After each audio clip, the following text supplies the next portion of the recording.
I'm Lindsay Shingler, and you're listening to Talking Policy.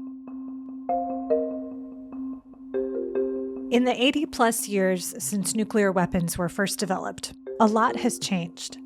New powers are rising, and technological innovations are changing the nature of conflict. In a new episode of Talking Policy, I sat down with Thom Mason, the director of the Los Alamos National Lab, to ask him what the future of nuclear deterrence looks like and how we as a global community can continue to avoid nuclear war. Thom, thanks for being with us on Talking Policy. Great to be here. So in the mid-1980s, there were about 70,000 nuclear weapons in the world. Today, there are about 12,000, so that's progress. But more countries have nuclear weapons today than did back then, and interest is growing among other countries in potentially acquiring them. And meanwhile, Russia has threatened to use nuclear weapons in Ukraine. North Korea has intensified its testing of intercontinental ballistic missiles, and China is building up its arsenal. And so a case could be made, certainly, that things are getting worse. A case could be made maybe that things overall in the long term are getting better. What do you say? Are we in a better, safer world? Or are we in a more dangerous world? I don't know, better or more dangerous, certainly different. In the 80s, of course, it was the Cold War. Principally, nuclear concerns were focused on the Soviet Union and the United States and its allies, and the framework was mutually assured destruction. You had arms control agreements which came into force starting in the 60s, but basically had stabilized the situation between the two superpowers in terms of expenditures, and then gradually brought that number down from the 70,000 to the position we see today. There were always concerns that in the event of all-out conflict between NATO and the Soviet Union, that the threat of nuclear war was certainly ever present. But on the other hand, over a period of decades, there had been a certain stability that emerged through the understanding of shared vulnerability and mutually assured destruction, and then the moderating effect of the arms control treaties. Where we find ourselves today, the last arms control treaty, New START, has expired. So there's no longer any limitations on strategic weapons. And instead of having two superpowers that were kind of competing with one another, we have this more complex environment where Russia, still a nuclear power, China, a rapidly growing arsenal, and a number of other countries, North Korea being one, obviously, that has nuclear weapons, concerns about Iran. So I think it's a more complex situation, and that complexity brings with it maybe some risks that weren't present back in the 80s. And I think to some extent we haven't really figured out as a global community how to manage that more complex situation. It took a long time to figure out the rules of the road in the Cold War and achieve that level of stability. And I think we're very early in figuring out the rules of the road in this new world that we find ourselves in the 21st century.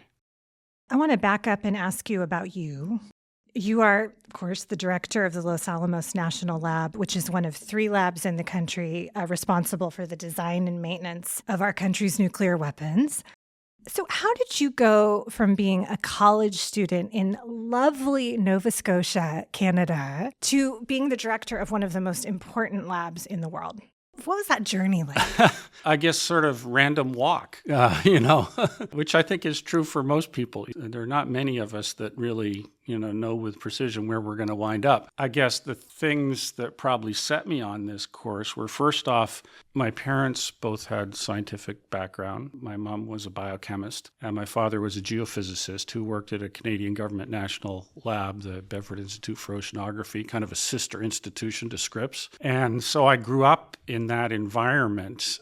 I always knew that I wanted to study physics. My high school yearbook says I'm going to study applied physics, and I guess nuclear deterrence is about the most applied physics that you can do. I started off on more the fundamental science side of physics and condensed matter physics and wound up using large facilities for my research. And that brings you into the Department of Energy Space. As a grad student, I did experiments at Brookhaven National Lab. So I kind of got interested in instrumentation and large-scale experiments, what Alvin Weinberg once called big science, which was an idea that grew out of the Manhattan Project, really, doing science at scale. One thing led to another, and I wound up at Los Alamos 8 years ago. One thing led to another, yeah. Okay, let's dive into some of the issues. So we know that nuclear weapons have not been used since 1945, 81 years, thank goodness. And the reason that nuclear weapons have not been used is probably partially because of the diplomacy, arms control agreements that you mentioned, maybe some luck. But a big part of the reason that is given for the non-use of nuclear weapons over the last 80 plus years, when you talk to people who are in the business like you, is deterrence. And for listeners who aren't thinking about this all the time, deterrence is in a sense a sort of simple concept that we can deter nuclear war by being ready to respond with such overwhelming force that it would be not worth the price to engage in nuclear competition or war. And of course, most people have heard of mutually assured destruction. That is part of what deterrence is. And so it involves this sort of delicate balance between countries who need to have enough of a credible threat to make that sort of logic and balance hold. And yet the whole goal, of course, is to prevent them from being used. I want to ask you some questions about developments that might be complicating that sort of logic behind non-use. And the first one is to go back to what you mentioned in your opening remark, which is China. So for decades, the logic of nuclear deterrence has been built on a relatively stable bilateral relationship between the U.S. and the Soviet Union, who have owned the vast majority of nuclear weapons in the world. But today, China is rapidly expanding its arsenal alongside Russia. And the U.S. nuclear weapons complex seems to be grappling with not only how to deter on two fronts, but how to compete, how to maybe fight on two fronts. How does this alter sort of the calculus of keeping the peace when the math is no longer one-to-one? I think it does make a difference. Actually, the first thing I would say is I'm not sure I would say nuclear weapons have not been used since 1945. Okay.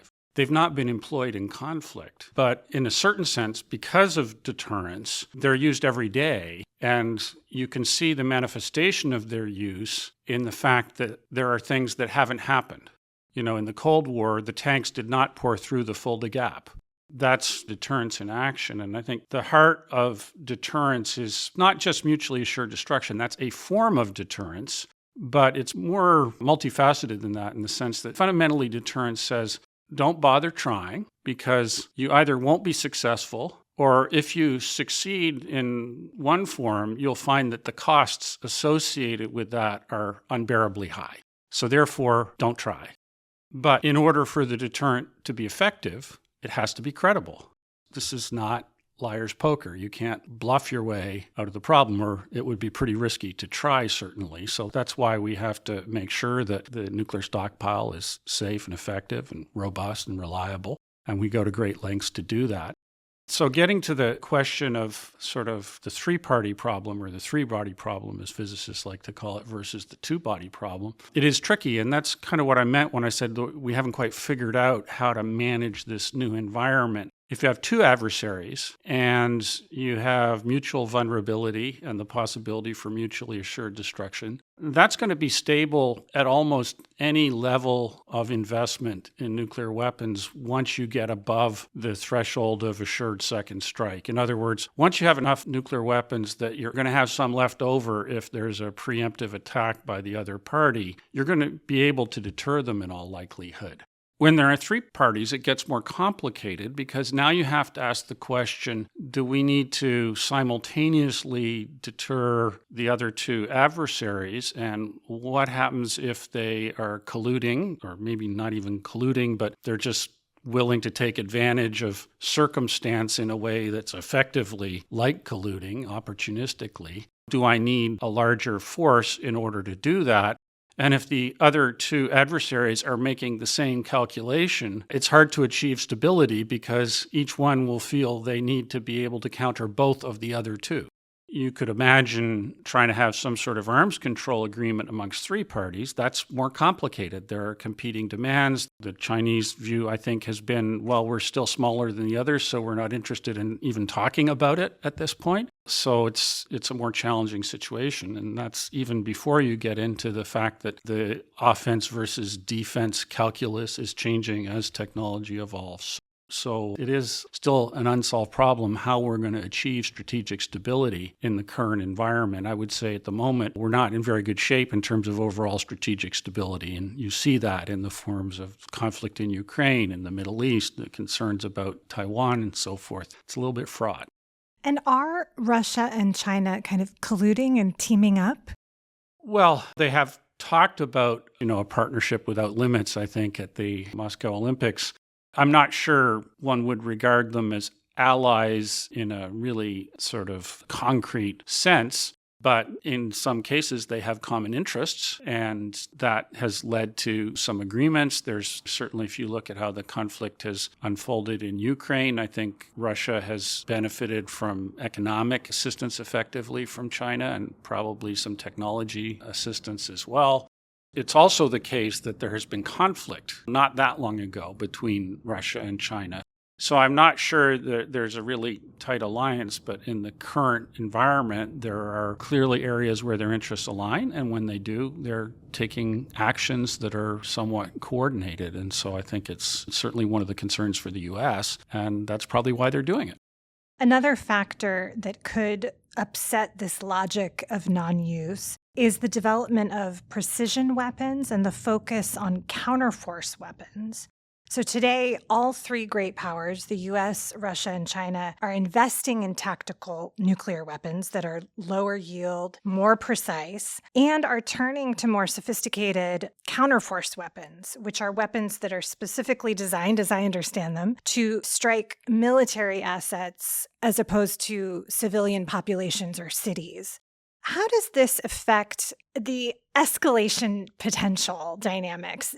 Do you think it will be more tempting to use nuclear weapons in a crisis and therefore cause more escalation risk?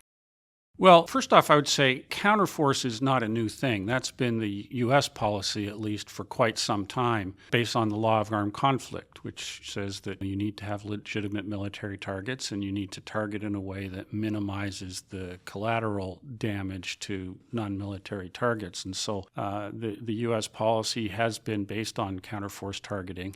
And that has consequences in terms of the types of weapon systems and the delivery systems. It's also not the policy adopted by all countries, I don't think. And certainly it's a paradoxical thing, but if you go to much smaller stockpiles, it actually puts some pressure on shifting from a counterforce strategy to what's called a counter-value strategy, which would basically be targeting major cities because that's easier to do. You can do it with fewer weapons. And so that's one of the challenges in terms of reducing the numbers below where they had been is does that lead you to reassess that? It's another one of these paradoxes of nuclear weapons. In a certain sense, I would say that the fact that it's got improved military effectiveness improves its deterrent value. And I do find it a little bit strange to have someone objecting to the fact that you have a lower yield, more accurate system with less collateral damage is somehow a bad thing. It seems to me like that's probably beneficial. You still hope it doesn't get used. And I think the thing to remember is that any use of nuclear weapons in a conflict is going to dramatically alter the framework of that conflict. So you can call it a tactical nuclear weapon, but the implications of its use are strategic and are grave. I don't think it suddenly becomes a situation where world leaders or military leaders would say, oh, well, now it's easy. It's always going to be the hardest decision that any world leader could ever confront. And I have to say, sitting here in San Diego, where we have military presence everywhere, mixed in with very large population centers, It's hard to imagine a strike that would be so precise that it would only affect a military asset in San Diego, especially when you think about these bombs that the experts tell us are orders of magnitude more powerful than what was dropped at Hiroshima and Nagasaki. These are so hard to even fathom. Is it possible? Are there military assets that are so removed from population centers? Well, I think there are all different types of military targets.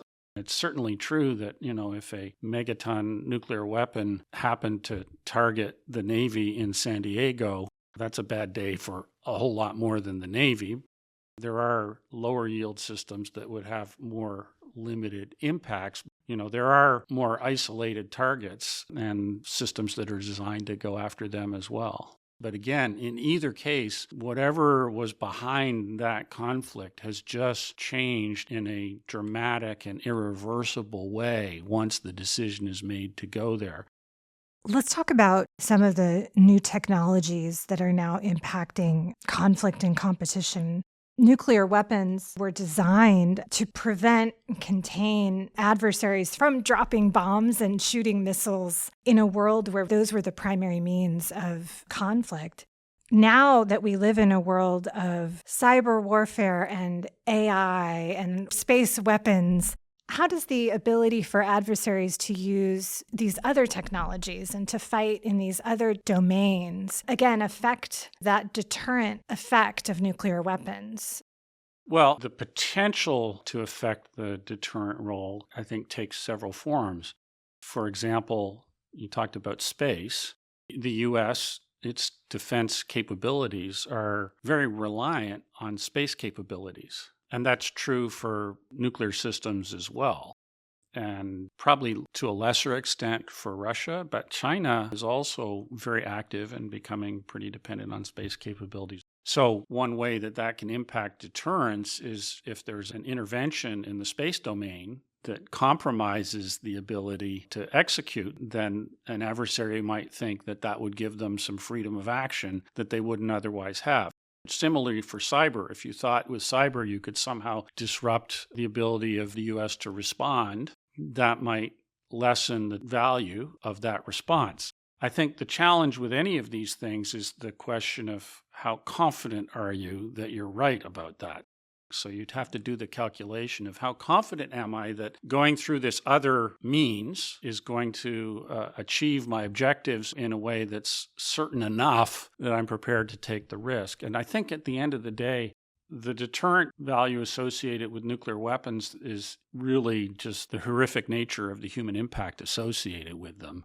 And some of these other tools have maybe some of that potential, but I'm not sure it's in that same kind of kinetic, visceral sort of a way. So unfortunately, in the world we live in, it's still, I think, the case that we can't rely on goodwill alone to manage human affairs. I think there was a hope at the end of the Cold War that there would be a declining role for nuclear weapons. But that's not where we are now. It turns out that, in fact, deterrence is back. And deterrence was always still there, but I think it's acquiring a kind of heightened importance at this time. Yeah, that's really interesting. So today, in part, in order to preserve our ability to deter conflict and avoid nuclear conflict, the U.S. is in the middle of a massive, complex, very expensive modernization effort of its nuclear stockpile. And this includes everything from updating the design of nuclear weapons, strengthening the delivery systems, building new facilities, and increasing the absolute number of nuclear weapons. How do you, as the director of Los Alamos National Lab, reconcile the mandate to modernize the nuclear stockpile and the goals of nonproliferation? Yeah, I guess the first thing I would say is that everything you said was correct except the last statement about increasing the number. So the modernization program that really was initiated around 2010 has not been increasing the numbers of weapons in the stockpile. In fact, the way it came about in 2010 was the New START treaty had been negotiated. It required ratification in the Senate, which takes a supermajority.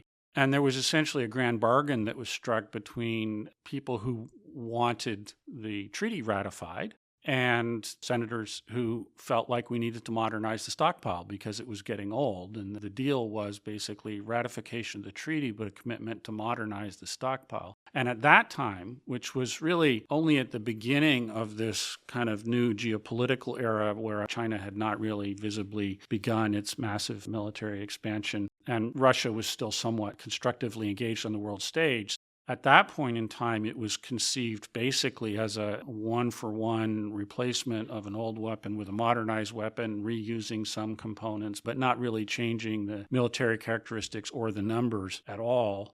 Now, going forward, now that New START has expired and there are concerns about how do you manage a trilateral deterrence scenario, that may change. But at least as of now, the numbers have not been increasing.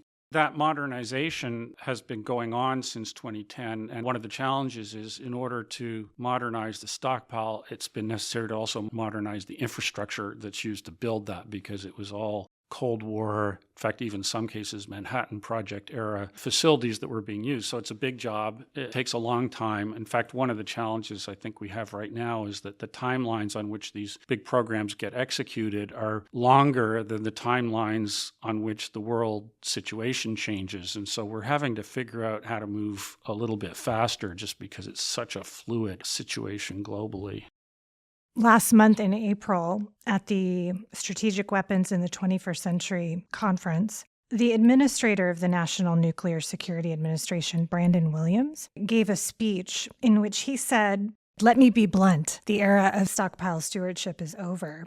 And a colleague characterized those remarks as being very all in on building more nukes as fast as possible. I'm curious about your reactions to that, but also about the concern, I guess, laden in that reaction. Certainly, there are many people who have pointed this out, that this will just get us back to an arms race and that we'll go back to this period of more and more escalation.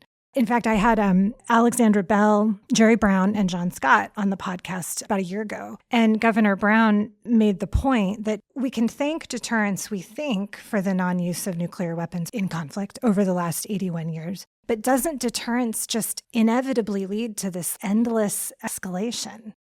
Well, I don't think deterrence needs to lead to endless escalation. We showed in the Cold War that actually it was possible to basically cap the cost. In the end, I think it becomes a cost argument to sort of say, how much is the society prepared to invest in weapons that are likely never going to be used? You don't want to spend more than you need to, but on the other hand, you need to deter. And that's what provided a framework under which there could be arms control agreements that kind of limited that cost. I would say, in terms of the end of stockpile stewardship, in some sense, that's just an observation of fact.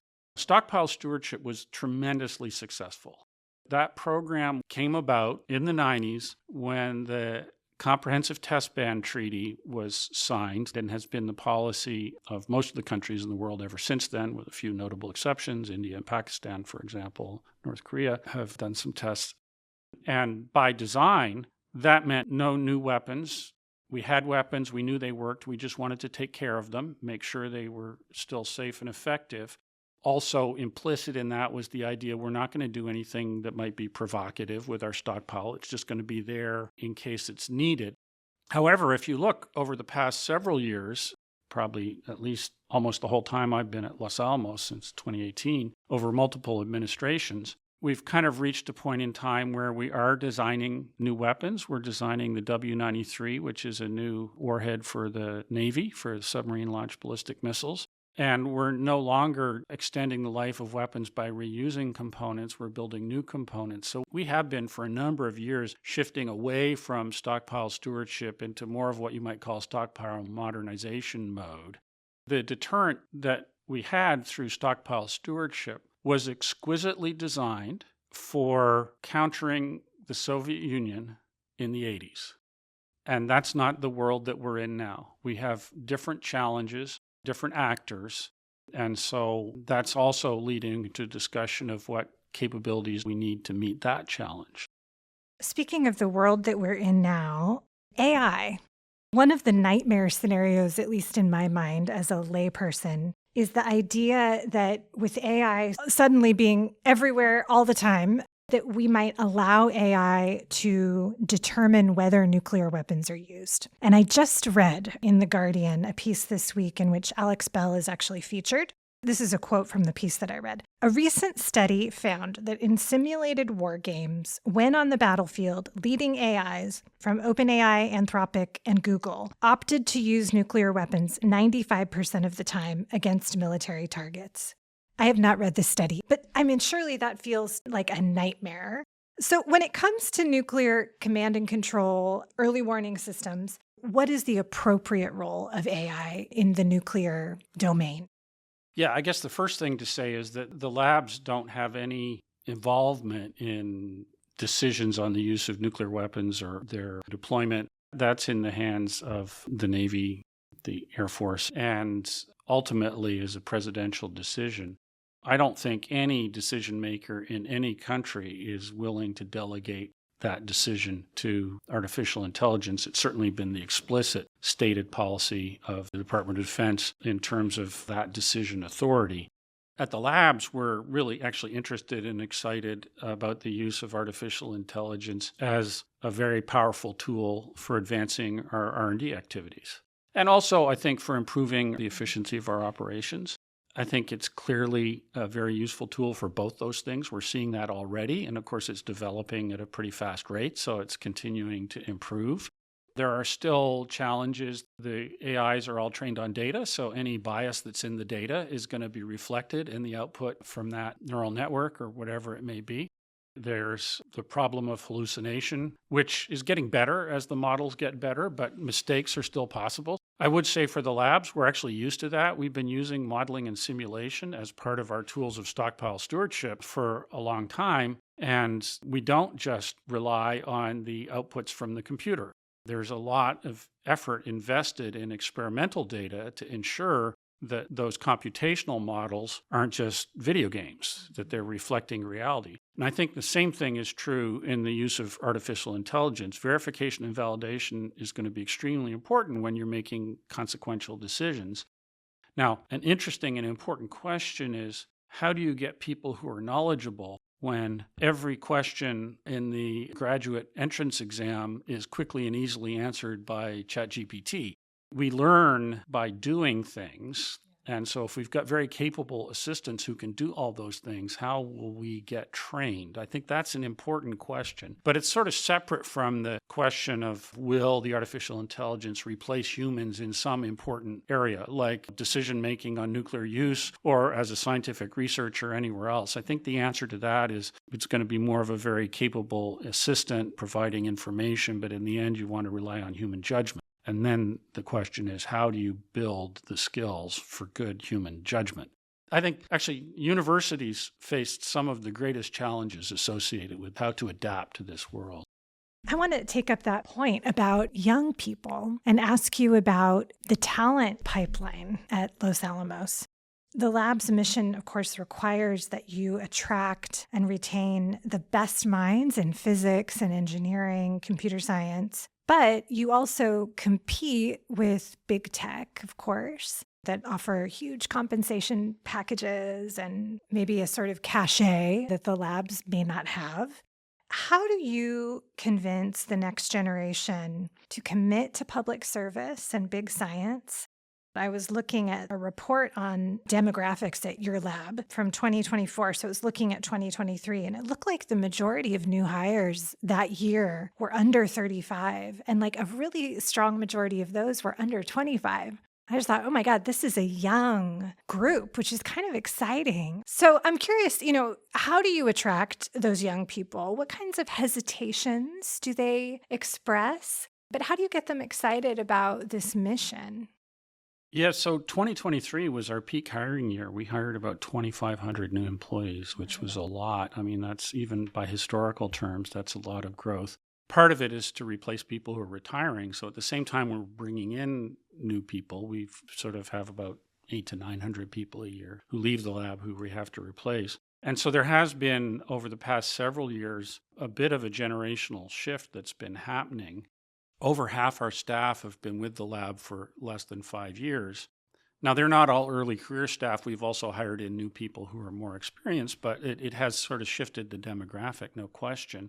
When I meet with new staff and engage with them, they're very interested in the mission, committed to the mission. They're energetic. They have lots of skills that some of us who are more experienced don't have. So they're bringing a lot. They don't have the experience necessarily, but we're doing a lot of work with the modernization program, so they're gaining experience. One of the big concerns about the modernization program was how on earth can you execute this modernization program while at the same time all these experienced people, just demographically, who were hired during the Cold War era are going to be retiring, and you're going to have to hire new people, and will you get the staff? And as it's turned out, we've been able to recruit the staff. Now, we still have to retain them. The business we're in doesn't lend itself to people leaving after 2 or 3 years, because actually it takes 2 or 3 years to really get up to speed. You don't learn how to design nuclear weapons in university. That's a good thing. So we want to make sure that we retain people. I think one of the things that does help is that although I would say it is public service, we're not government employees. The labs are owned by the government but operated by a contractor. So we're not confined to the federal employment system, which few people would call state-of-the-art in terms of how it works and is not as competitive. Now, it's true that there are some activities that you can go into with stock options, and you can make a whole lot more money doing that. But we do offer fairly competitive salaries and benefits and so forth. So it's not like it's a vow of poverty or anything. And the mission, I think, is really the driver, plus the cool tools. I mean, we have capabilities that are really not present anywhere else.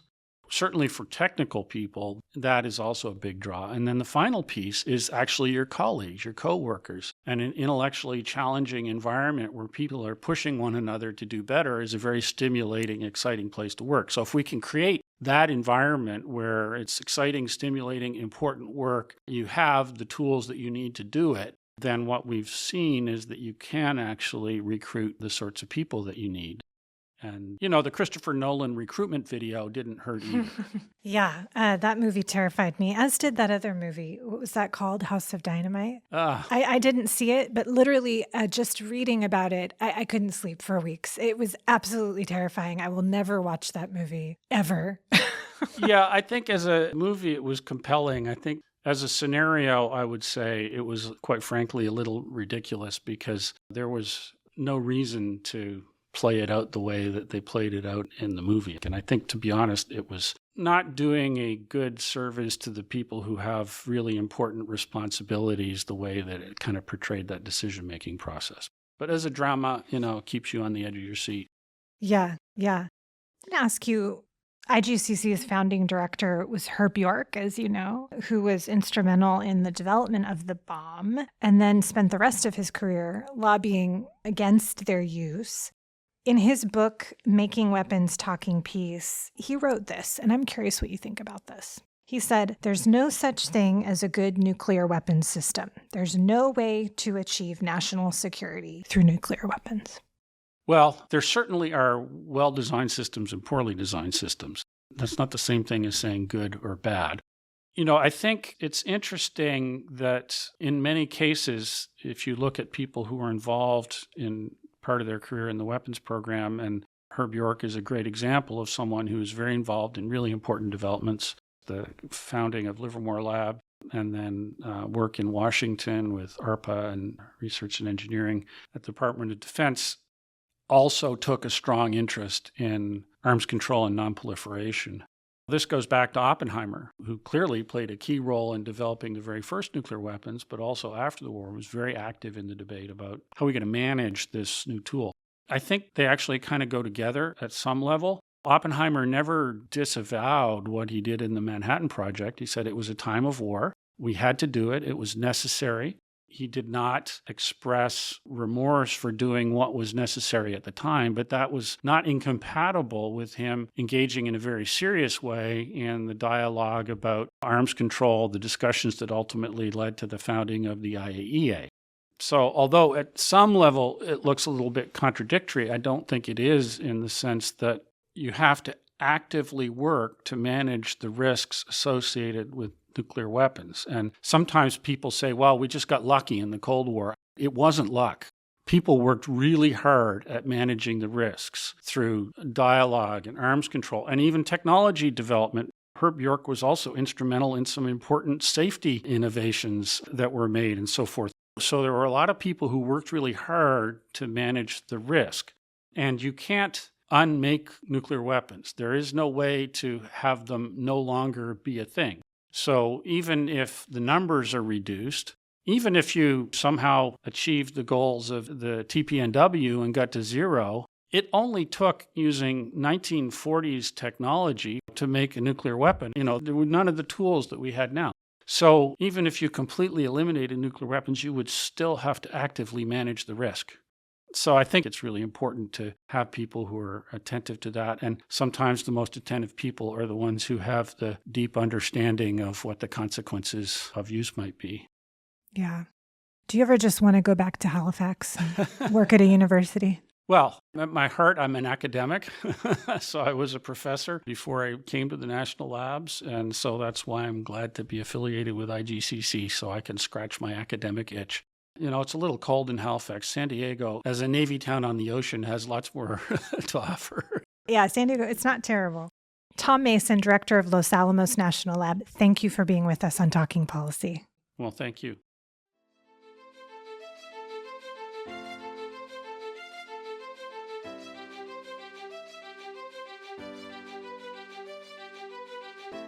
Thanks for listening to this episode of Talking Policy.